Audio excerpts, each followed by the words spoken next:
All right, hello everybody. Luke W. Russell here with the International College of Integrative Medicine podcast, translating science to clinical practice since 1983. Today I'm joined by Oscar Sierra. Oscar, thanks for taking the time to sit down and talk with me. Yeah, this is really cool. It's really an honor to be here, and I'm flattered that they asked me to be a speaker here, which is really exciting, and it went really well yesterday. I had a lead-in workshop on ETMS, oncology, and herbal medicine, and kind of the holistic approach to cancer, and Yeah. that was an honor. So can you tell me a little bit more about your practice? Yeah, so I practice in Atlanta, Georgia, and I've been practicing for almost 10 years now, and it's cross-pollination practice of traditional medicine, and by traditional, I mean traditional, like been around thousands of years. Yep. I like to correct physicians when they say that, they practice traditional medicine. I say, I think you practice conventional medicine. I think some of us that practice with roots and twigs and herbs and, acupuncture and stuff that's been around for thousands of years and often documented, practice traditional medicine. Anyway, so I do traditional medicine. Mostly Chinese-oriented medicine, but I'm a fan of whatever has been around and is safe and is proven to work and is appropriate for the patient. But that's kind of cross-pollinated with some modern stuff that functional medicine has kind of uncovered. And the fun thing is seeing and showing people how these things are really the same stuff and have the same premise, and the traditional stuff that's been around for a really long time seems to really be the same ideas and theories of how the body can heal itself using, clean environment and clean foods and the help of our plant and mushroom friends that are there to help us along. And so it's a mix of both those things. I specialize in working with chronic disease patients, especially cancer patients. And I work with other physicians. Dr. Ellie Campbell is here, the one that got me into the ICIM, and an oncologist, currently the only truly integrative oncologist in Georgia, and really good guy, Dr. Jonathan Stegall in Alpharetta. So that's what I do. Wow, that's I've got so many questions going through my mind. Thinking back like over recent months, recent years, do you feel like what new knowledge have you feel like recently have you been discovering? Oh, wow. I'm a bit of a seminar whore, so a lot, and it's hard to, most of what I know and what I find useful and what seems to be useful is things that I learned at conferences and seminars. So, new knowledge. Every day I practice, I get new knowledge. I learn from my patients. There's so much. I don't even know where to begin with that question. Yeah, that's fine. That's fine. So, what about? Could you give me like a story that kind of illustrates a story about one of your patients that really illustrates just the beauty of the work you do? Okay. Well, yesterday the lead-in workshop, I try to make it be less about reading from my slides and just telling stories, and most of them were true.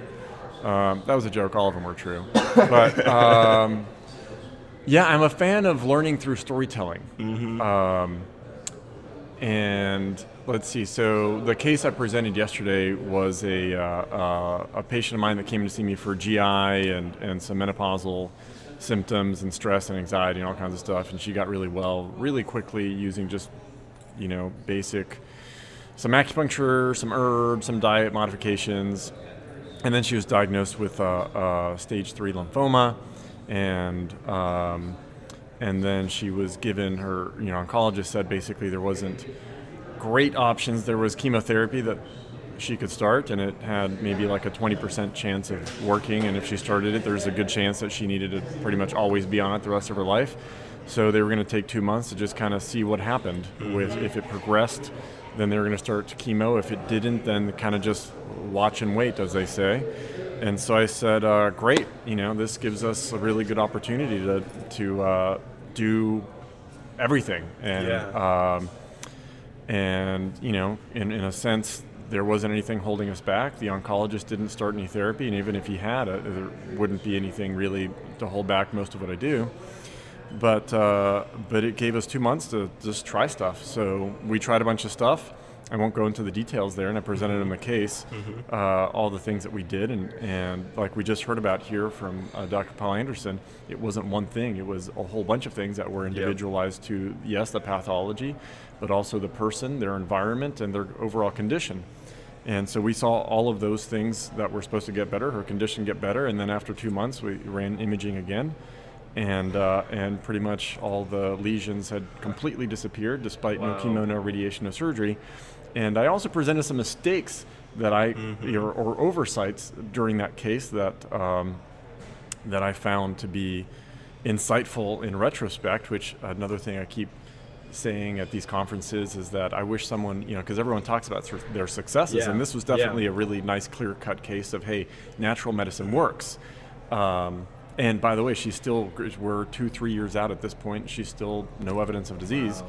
But anyway, I found it, most of like I said, I learn a lot from the seminars and conferences, but the ones where I really remember are the ones that I've messed up. Yeah. And I learn from those, and I think these are great venues also to share how we've messed up. And some of these are comical. People don't always die. We just give someone diarrhea, or there's funny misunderstandings that make people eat nothing but miso soup and kale and brown rice for 4 months, which is a mistake I told about yesterday with a super compliant patient. It was kind of another funny story. I suggested some of these things for her to eat, and she did nothing but eat those 4 foods for like 3 or 4 months, despite me seeing her every 2-3 weeks. And checking in, she was a non-complainer, super compliant patient, and accidentally found out 3 or 4 months later that she'd been eating absolutely nothing other than the 4 foods I just happened to throw out one day as like, oh, these are good foods for you, and didn't say, are you eating anything else but those 4 foods that I mentioned 4 months ago? Anyhow, so I don't know what we're talking about. I ramble. No, it's all great. One thing I really like just your introspective reflection in terms of, it's in every industry it's normal to reflect on when you're like, oh, that didn't work. But I feel like within the medical world, there's almost an expectation for physicians to just get it perfect and right the first time. And I think that just kind of hampers you as a clinician, your ability to just do your job, which is you don't always know the answer right away, but no, that's why they call it a practice. And that's why we're here, to learn from not just people's successes, but maybe their mistakes. And we tend to really commit to memory things that we have an emotional connection to. And if that emotional connection to is, oh, crap, I messed up, or sorry, I gave you diarrhea, I feel really bad and embarrassed. That's a feeling, and we tend to remember that. And then we're really good about dosing on oral frankincense forevermore, or poke, or whatever the case may be. Fortunately, I'm an herbalist, and pretty much the worst thing we can do is give someone diarrhea or nausea, or our herbal medicines taste really, really bad, and maybe 1 out of 100 patients throws up because the taste is so bad. But that's, fortunately, I'm blessed, and I'm in an industry where, unlike the 3rd leading cause of death in the U.S., physicians, it's never that bad with my profession and my industry. So I want to, for the physicians listening that have a holistic or integrative mindset, but maybe aren't as familiar with herbal medicine and how you use herbalism within that, could you kind of just talk through a little bit of how maybe a physician could start to explore how they could? I mean, I don't even know if I'm asking the right question, but for like-minded physicians who just aren't experienced within traditional medicine, within herbal medicine, do you have any, what would you say to that doctor? Yeah, I'd say it's really easy to get into. And it's kind of funny that cannabis is the gateway drug.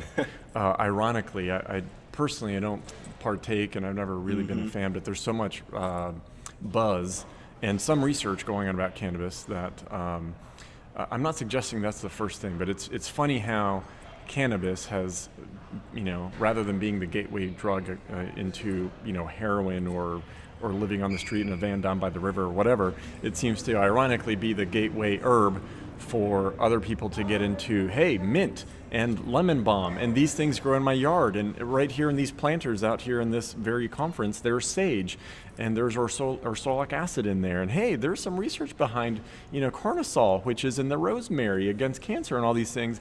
Hey, these things are in my garden, and they taste pretty good, and I can put them in my lasagna and all kinds of stuff, and you're now using herbal medicine. Now, the difference I invite people to look into, there are herbal medicines, like putting some rosemary in your on your pizza or on your whatever dinner you want, and then there's the capital H and capital M herbal medicine, which is making meals and really developing formulas based upon the patient first and foremost, and the herbs. Some of these things are warming or cooling or diaphoretic or diuretic, and making it not just using onesies. And onesies are fine, like nothing wrong with some mint tea, or nothing wrong with some elderberry syrup for your kid who has a cough. That's a nice onesie, but that's not herbal medicine with a capital H and a capital M. Herbal medicine is really taking into account the whole totality of, it's a kid that runs hot, that is living under power lines next to a golf course and sleeping with his iPhone under his pillow and is getting viruses all the time. And yes, you've heard that elderberry is a antiviral, and it's very safe, and it's pretty tasty, and it would work for your kid.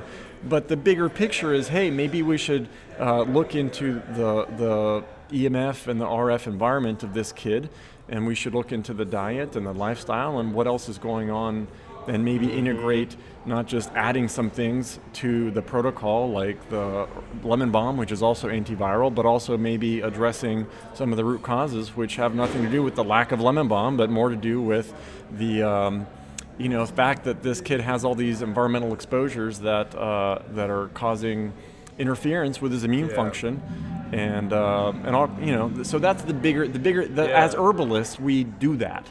So that's not unique to functional medicine or physicians. We're really good at looking at the big picture: diet, lifestyle, environment, and then the unique characteristics of the patient. That is herbal medicine, and that's like functional medicine. That's integrative medicine. Yeah. I mean, so like I said, like this is the same stuff. We just like tasty things like teas, and sometimes not so tasty Chinese herbal medicine decoctions that taste god awful. But man, they really seem to work. So I would recommend these.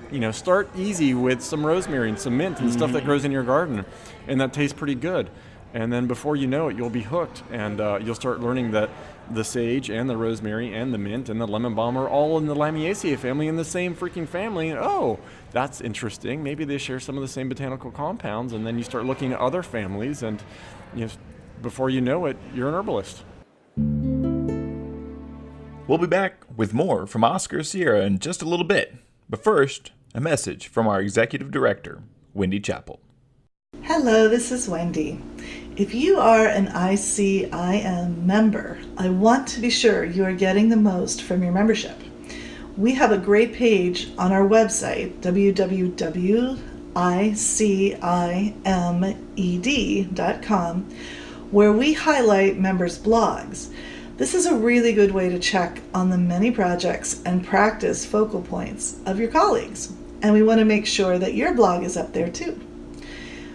On our website, we have great opportunities for you to get some marketing advice from Luke and ICIM's own in-house team of social media and multimedia experts. We offer legal advice from our general counsel, John Richardson, and tons of emotional support when you need it. Both marketing and legal help are listed on our website under the button Member Resources. New membership benefit that you can find there is that in that same section of our website, you can now listen to past lectures for free. More good things come from membership, such as honest conversations by email where colleagues share questions about challenging case studies. Thanks, Wendy. Now, back to my interview with Oscar Sierra. I was reading your bio before our interview, and I saw it mentioned in there that you, if I remember right, that one of your well-loved forms of therapies that you use occasionally is laughter. Yeah, I'm a big fan of laughter, and I'm a big fan of not taking oneself too seriously, and I don't think. So here's what I do think: nothing should be taken too seriously. But by the same token, yin and yang, Chinese medicine, nothing should be taken too lightly. So I work with a lot of cancer patients and a lot of folks who are terminal, and I make jokes just as much with them as I do with, the patients that come in and see me for a maintenance tweak up and checking their blood work every 6 months to make sure that they're not going to get a cancer or a cold or the flu or whatever else, and also just makes a better working environment when everyone is able to just joke around about almost anything. Yeah, that's great. Since you're a younger clinician, some of the people I've talked to have been in medicine for 40 years. So I feel, so one of my questions for them, and I like the same for you, is thinking back to when you started and to where you are now. Are you a better clinician today, and how so? Well, I'll be 39 within a couple weeks, and this has definitely been feeling like this is where I'm supposed to be. That's awesome.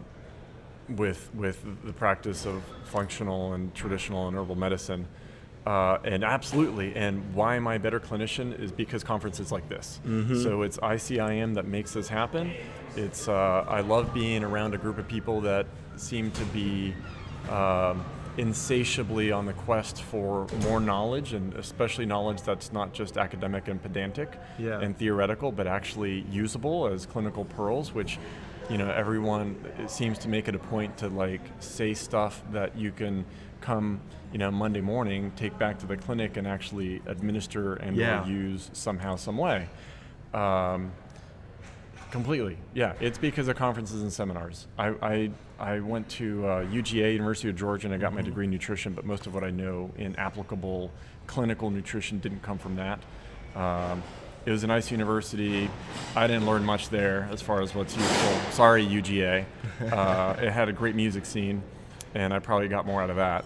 But and I didn't go to acupuncture school. I did a more traditional but less conventional, once again, route, and I did an apprenticeship program for more than 3,000 hours, and that was really useful too. But even then, even though that most of that was hands-on, most of what I actually use in my clinic and find successful with outcomes is stuff that I learned at conferences and seminars, because who are the people that are out here speaking? People that are successful out there doing their thing, including not just clinically, but also business-wise, which most of us have a huge problem with. We may be great clinicians and brainiacs, but man, we need to learn how to not work 60 hours a week and actually, make some money so that we can invest into PMEF machines and biomass and all these things that can we put back into our clinic to have better outcomes. Yeah. And not get burnt out, because that's a huge problem in medicine right now. Yeah. When you look out at the medical landscape, with the fact that we have a lot of groups, there are groups out there like ICIM that are really trying to push forward with keep continuing to innovate and discover, and then you have other forces trying to take over and dictate medicine. When you look out at the healthcare landscape, do you have hope, and then why do you or do you not? Okay, so the healthcare landscape, as it's been pointed out by people outside the quote-unquote system and inside the quote-unquote system, is it's not healthcare, it's sick care. And it's not really care, it's management. And I'm all about building bridges. That's why I like teaching folks on the traditional medicine side of things about fibrinogen and CRP and how these things are useful in blood work. And I like teaching folks that are on the conventional standpoint about lemon balm and elderberry and how, hey, these things are yummy and they taste really good, and use them. I like to build bridges. And I was just thinking about this morning about the conventional quote-unquote system. When I say quote-unquote system, is because it's not a system. By definition, it does not have a design, so it is not a system. It is just kind of a cluster mess of what has converged is happening by interests like the insurance company and pharmaceutical companies and, the greater powers that be financially that are benefiting rather than, who you would think would benefit the most, it would be the patients. And maybe even the doctors would, I'm okay with benefiting too. Everyone should benefit, but it's not rigged that way. Point being is that I was asking myself, well, what bridge do I want to build with the conventional medicine and what we're doing? Groups like ICIM and the American Herbalist Guild and other great ACAM and other organizations that are out here promoting great outcomes and just thinking outside the box. And then I was thinking, I worked in 2 hospitals several years, and it was a complete waste of my time to try to build bridges to those folks that are completely closed. And I think the only bridge I would want to build is just an escape route for those that see the light from the quote-unquote system to come over here. Because it's a sinking, I don't know that I want to build a bridge for us to go to the sinking ship that is conventional, sick care management. I would rather build an escape route and escape pods for the really good people that are kind of stuck in that system to come over here, because I don't really have a whole lot of hope that quote-unquote system is really going to go anywhere. So I don't know if that's pessimistic. I think it's optimistic for what is actually working. And I, having been in the hospital system and in the on the inside, if you will, I don't see a whole lot of hope for that model. So I'm all about strengthening our numbers on out here in the resistance. Right on. Well, do you have any final thoughts for the people listening to this, whether they're physicians or just I would say come check us out. I think that your hearts are mostly all in the right place, and I think there's money to be made. And look at folks like Dr. Ellie Campbell, who's got Revolution Practice, who is advocating, hey, you can practice really good medicine, have really good clinical outcomes, not get burnt out, and actually make some money and impact the world in a better way. I would say you guys are welcome. We love seeing newbies. We've got here like 80 at this conference that are newbies. It's a welcoming crowd. We don't have horns on our head or tails. We're pretty normal people.